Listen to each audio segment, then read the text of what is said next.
Hello and welcome to our Bgcse history sessions.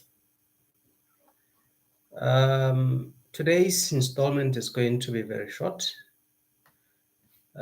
because our focus is primarily going to be on defining the topic of interest, as well as giving a brief account on who the leaders of the movement that we are going to be talking about were. So let us cut to the chase. Our focus tonight is on the BOER track. It is a historical occurrence, a historical event,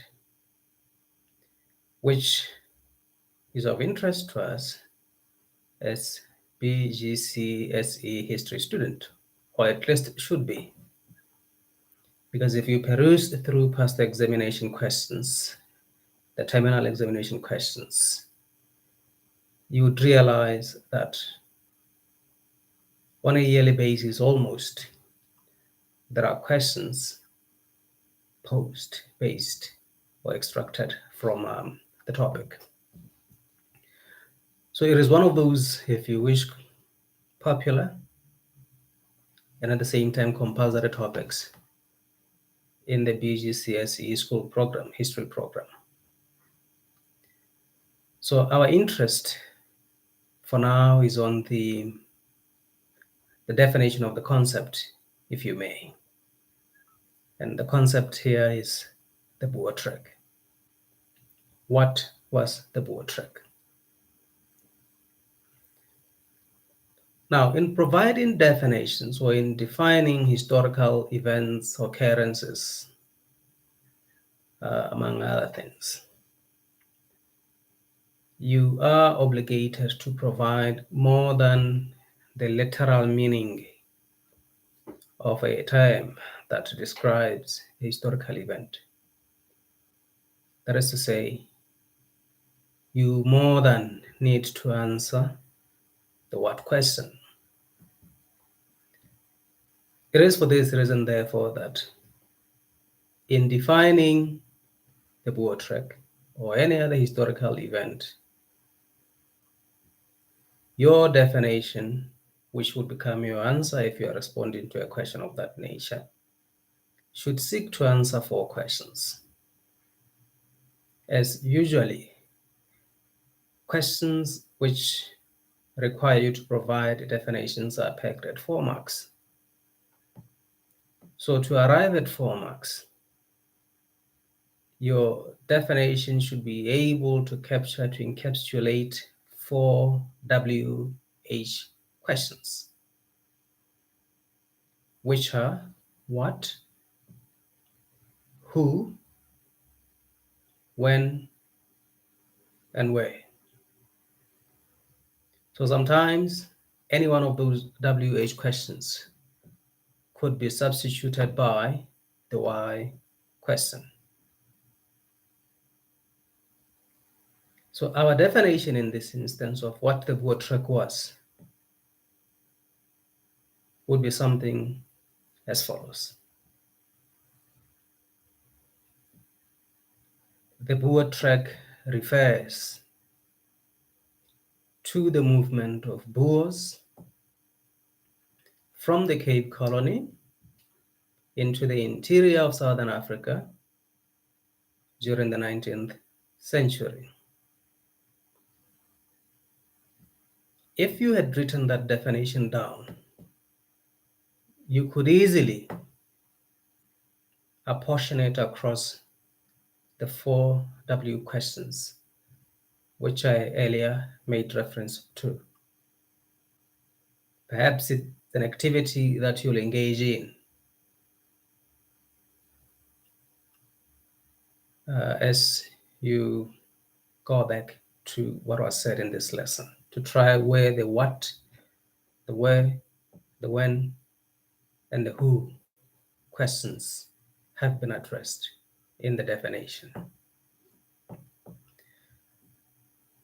Now, there are other definitions of the BOER track, which are not in their entirety very different from the definition we've just had.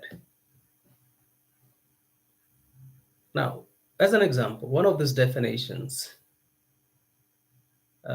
seeks to indicate which type of BOER was actually involved in the BOER track, which type of BOER left the BOER track. It is therefore for that reason that in some literature, the BOER track is referred to as the movement of disgruntled, which you could substitute with angry Boers from the Cape Colony into the interior of Southern Africa during the 19th century.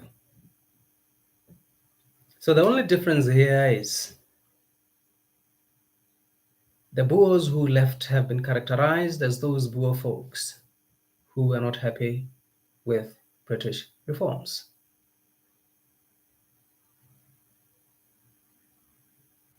You might also have noticed that in the two definitions we've had, the specific date, that is when the event occurred, is general, that is the 19th century.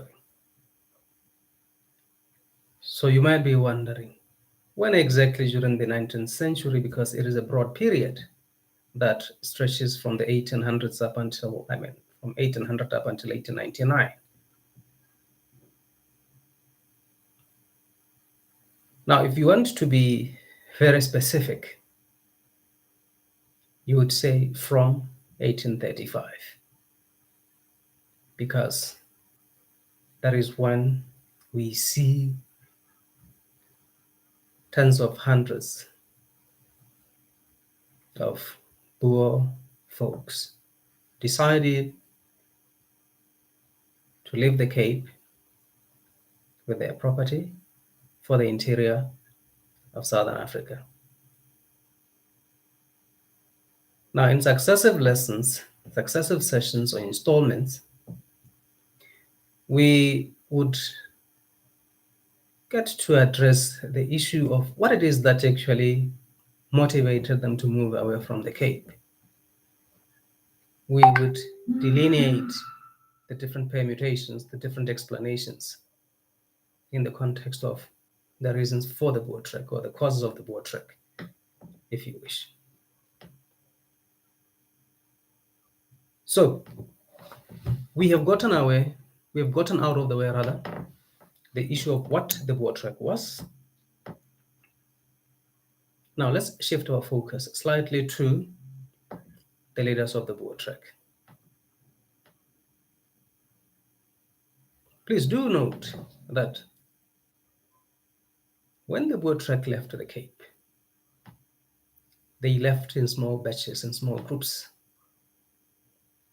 under the leadership of individuals who predominantly came from wealthy families, wealthy Boer families.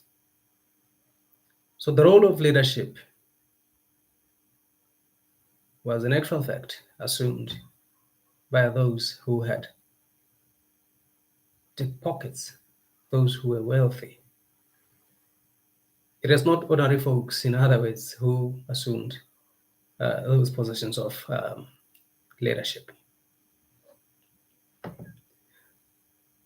So on the basis of what I've just said, in terms of Boers living under the leadership of certain individuals of a particular character, it is very clear, therefore, or at least it should be, evident that the BOER track was not a mass movement of one, swarm of people living the Cape all at once. It was in patches, it was in batches, it was in installments. So perhaps characterizing the BOER track as an exodus is not quite accurate. And some Boer folks we know, or some historians, have tended to even liken the BOER track to the biblical movement of Israelites from Egypt into the promised land. But if you look at the literature, really, it indicates quite clearly that Boers left in small groups. So the movement cannot be an exodus. So a quick one on the leaders. You must, as much as possible, internalize the full names of 4 such leaders. It is imperative, it is absolutely important that you provide their 4 names, that is their first names as well as their surnames. For obvious reasons, people share surnames. Even though there are some who share first names and surnames, the possibility of such is minute. So if your intention is to do well in your examinations at the Bgcse history level, it is best you provide the full names of such leaders. The following shall be our examples.